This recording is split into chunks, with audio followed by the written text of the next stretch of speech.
நம்ம இந்திய வங்கக்கடலில் இருக்கிற அந்தமான் தீவுக்கு மேற்க இருக்கிற தீவு தான் நார்த்து சென்டினல் தீவு, அதாவது வடக்கு சென்டினல் தீவு. வெளியுலக தொடர்பு எதுவும் இல்லாத மக்கள் வாழ்கிற தீவு. நியூஸ் பேப்பர் கூட அனுமதி இல்லை இந்த வடக்கு சென்டினல் தீவில். 2025 பொங்கலுக்கு 12 வருஷத்துக்கு முன்னால் எடுத்த மதகராஜா படம் ரிலீஸ் ஆகி வெற்றிகரமாக ஓடிட்டு இருக்குன்னு அந்த மக்களுக்கு தெரியாது. நம்ம பிரதமர் தான் நரேந்திர மோடின்னு அந்த மக்களுக்கு தெரியாது. நடிகர் தளபதி விஜய் தமிழக வெற்றி கழகம் அப்படி ஒரு கட்சி ஆரம்பிச்சிருந்த மக்களுக்கு தெரியாது. ஆதார் கார்டு கிடையாது, ரேஷன் கார்டு கிடையாது, ஹாஸ்பிட்டல் இல்லை, மெடிக்கல் ஷாப் இல்லை.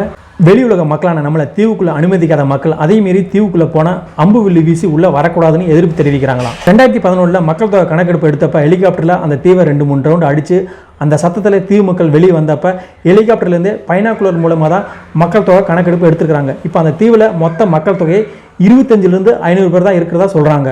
அந்த மக்கள் சாப்பிட்ற உணவுகள் என்னென்னா கடலில் கிடைக்கிற மீன், நண்டு, கடல் பாசி, ஆமை முட்டை, அப்புறம் கிழங்கு வகைகள்லாம். 1771 பிரிட்டிஷ் ஆட்சி காலத்தில் தான் சென்டினல் தீவில் மக்கள் இருக்கிறதே தெரிஞ்சிருக்குது. 1970 தான் இந்திய அரசாங்கம் அந்த சென்டினல் தீவை தன்னோட கட்டுப்பாடு கொண்டு வந்திருக்குது.